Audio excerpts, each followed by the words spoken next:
a man that, you think about in your career, and I've said it with what we do here on A's Cast and A's Cast Live. It's really easy to do good stuff when you're winning. And it's really easy to be walking around as a coach when you got a bunch of guys winning games and your starters are great and your bullpen's great and everybody's telling you how good you are. But what really tells you how good of a coach you are is how you develop when things aren't going good. And Scott Emerson, watching your pitchers, you've had to deal with a lot of different guys this year. And to watch you juggle all these different guys, and you've had a lot of sleepless nights, and it hasn't been easy for you to watch your pitchers get better, and the numbers truly show it. Not only, and I know you're going to be very humble, and we'll talk about the players, but you got to be happy about the job that you and the staff are doing, because that's what coaching is. No matter what the record is, making your players better, and your players are getting better.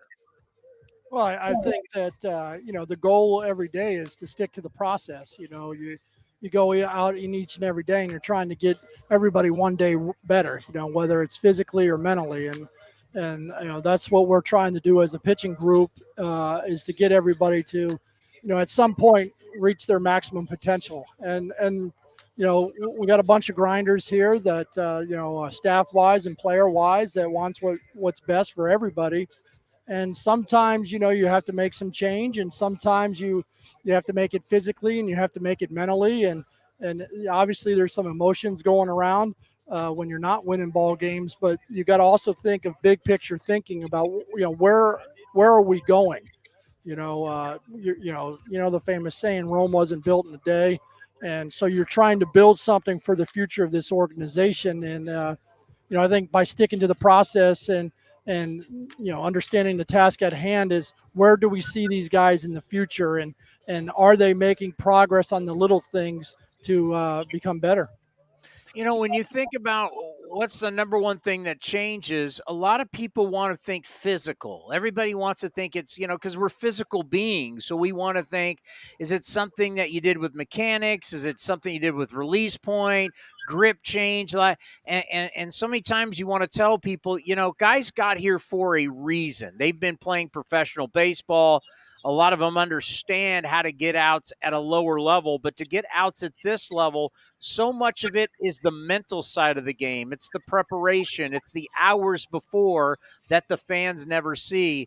Talk about when you think the light went on for some of these guys about the preparation, getting better mentally, that translates into getting outs on the mound. Well, you can be, I was in the minor leagues a long time, right? So you can understand that you can go out there and you can watch a guy perform and physically dominate their opponent based on their stuff. And then their opponent has to react. Are they swinging outside the strike zone on their pitches? I got a 97-mile-an-hour fastball. I can kind of throw it anywhere, and my opponent in the minor league swings at it. I got good separation from my changeup, and my opponent swings at it. I got a breaking ball that's in the zone and then out of the zone, and it's breaking late. Now all of a sudden you get to the big leagues, and these guys just don't chase those pitches as much. So now what do I got to do? I got to put it closer to the strike zone, and there's a lot that goes on. My fastball. I'm not saying that you have to use it as your primary weapon. What I'm saying is, when you use it, it's got to be useful. Your breaking ball.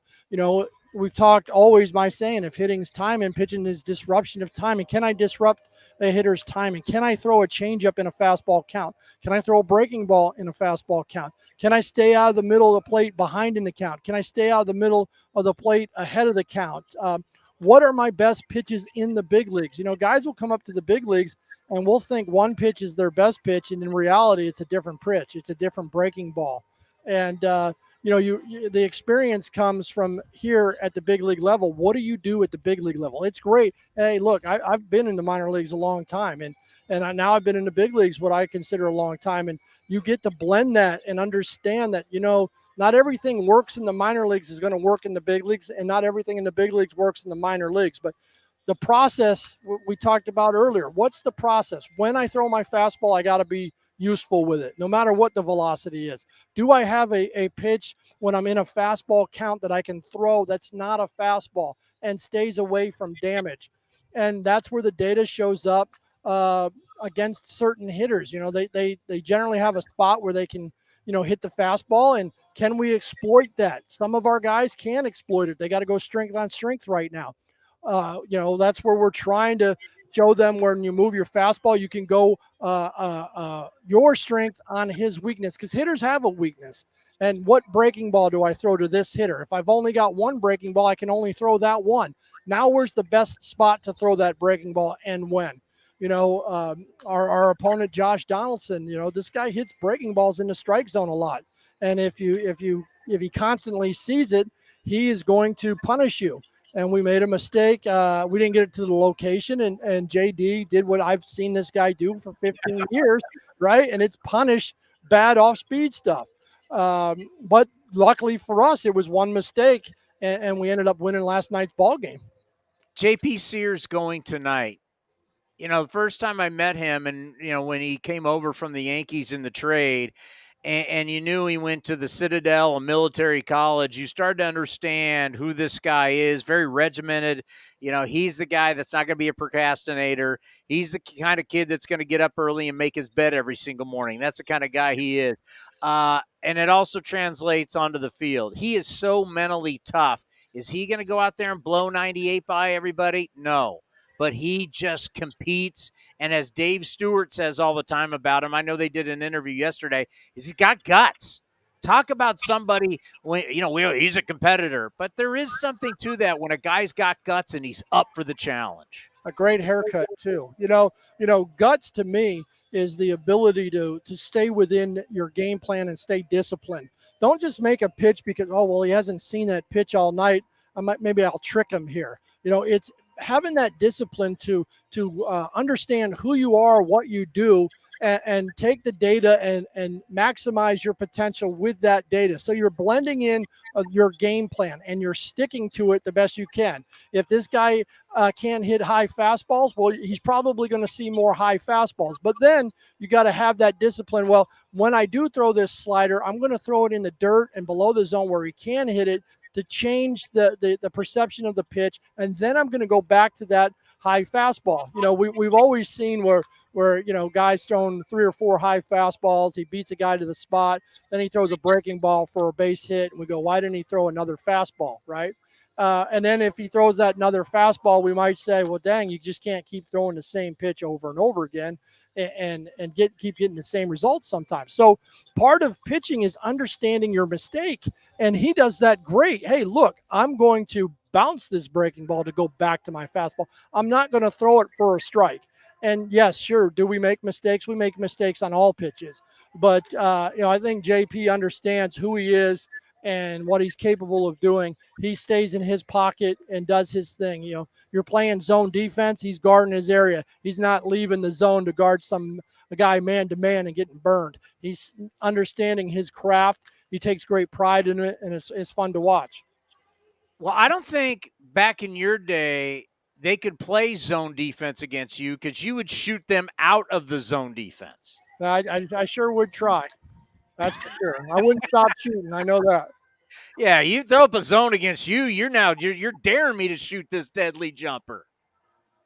That's for sure, Townie. Basketball's a great game. I start thinking about Paul Blackburn and how tough it was for him not to be a part of this thing at the start.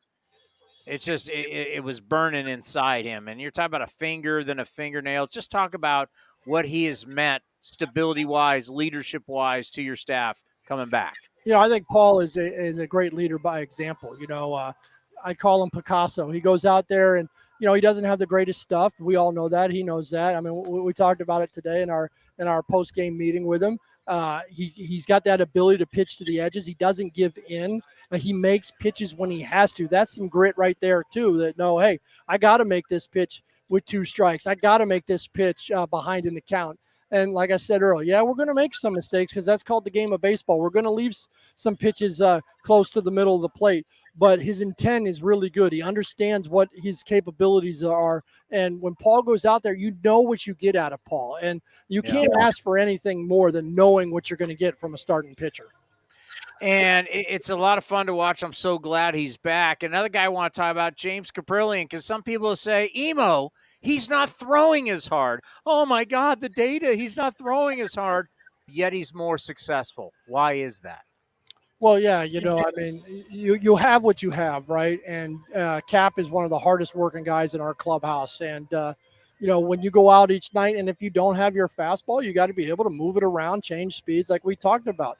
And he's learning to do that better and better and better each and every outing. He knows what he's bringing into his arsenal each and every day. And he's got a four seamer, a two seamer, a curveball, a slider, and a changeup. And not every day can you break out all your pitches at one time. So when he's warming up for the bullpen, when he's in between innings, he knows what pitches are good and what pitches aren't working good. He knows what he's confident in throwing and what he's not confident in throwing at that certain time. So, when you're out there in the heat of the moment and you got the ability to have four pitches and at least have one of your breaking balls each and every day, one of your fastballs, and hopefully your changeup, you're going to be successful.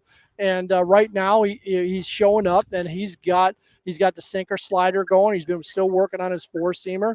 He drops in his curveball every now and then, and he throws that changeup to left-handed hitters and right-handed hitters every now and then as well to keep them off balance. So what he's been doing the last month has been a really good job. Lucas Erceg. It's an unbelievable story on and off the field. Let's stay on the field. Here's a guy that's still finding his way. And we're watching him throw. Not only does he got gas, but you're watching him throw a changeup on a consistent basis, 91, 92, throwing it for strikes, throwing it as a strikeout pitch. He's a former position player who's still learning as he goes. What's it like been working with him?